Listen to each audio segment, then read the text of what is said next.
America के अंदर कुछ डॉक्टर्स की टीम है जो इस बात के ऊपर रिसर्च कर रही है। आप लोग ने भी सुना होगा डॉक्टर रेमंड मूडी का नाम। डॉक्टर रेमंड मूडी जो लोगों को हिप्नोटाइज करके पास्ट लाइफ में ले जाते हैं, उसकी टीम में एक भारतीय डॉक्टर भी है और वो भारतीय डॉक्टर बीके है।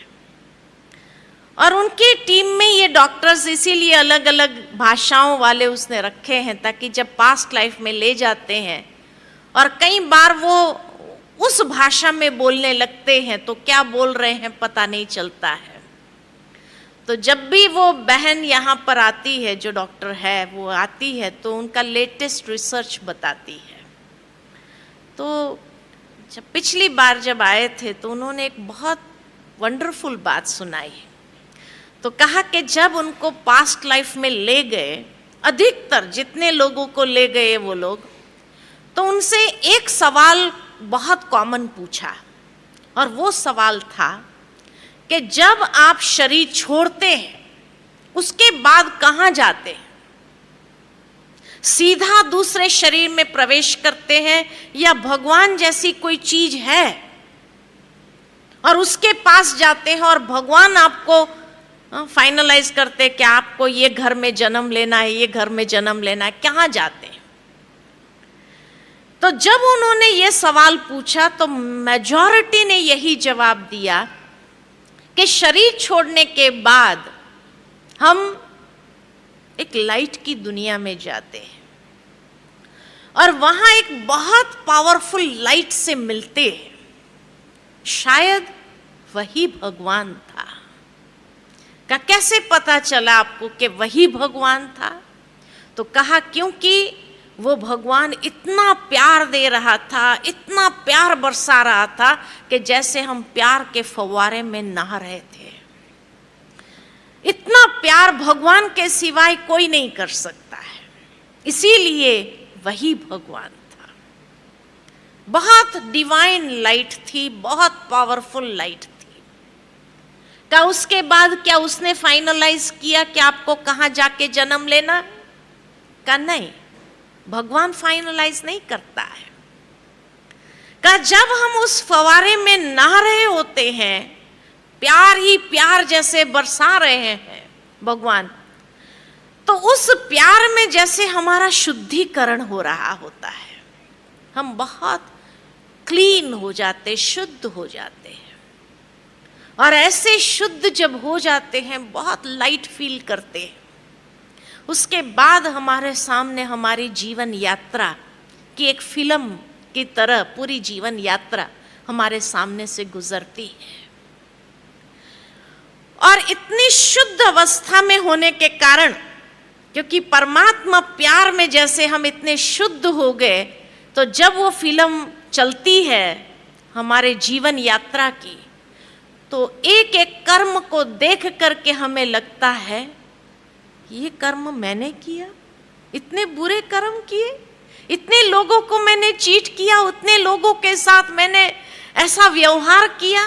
तो एक एक कर्म मेरे सामने जब आता है तो हमें अपने ही कर्मों को देख करके बड़ी शर्मिंदगी महसूस होती है। तो कहा उसके बाद क्या भगवान सजा देता है? कहा नहीं, भगवान सजा नहीं देता, भगवान प्यार ही देता है। तो उसके बाद क्या होता है? तो कहा उसके बाद हमें ये फील होता है कि जो बुरे कर्म मैंने किए, जिसके साथ मैंने बुरे कर्म किए, चीट किया या किसी को भी धोखा दिया या जो भी मैंने बुरा व्यवहार किया, उन सब के साथ का हिसाब किताब मुझे चुकता कर देना है।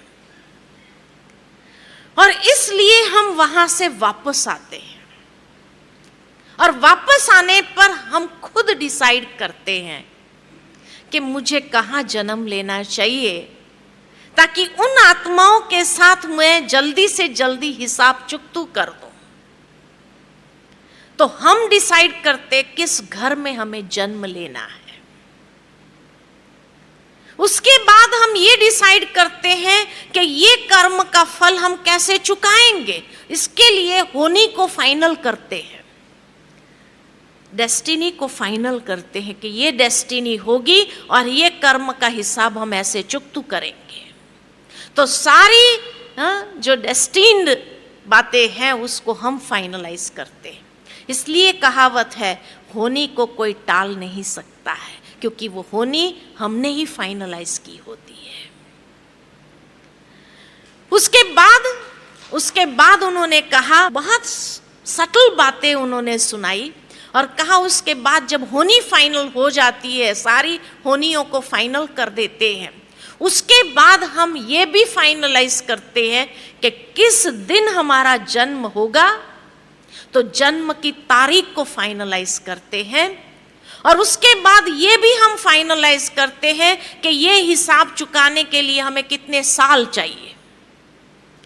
तो आयुष्य को फाइनलाइज करते कि भाई 5 साल चाहिए, 15 साल चाहिए, 50 साल चाहिए या 100 साल चाहिए, कितना साल मुझे चाहिए ये हिसाबों को चुकतू करने के लिए।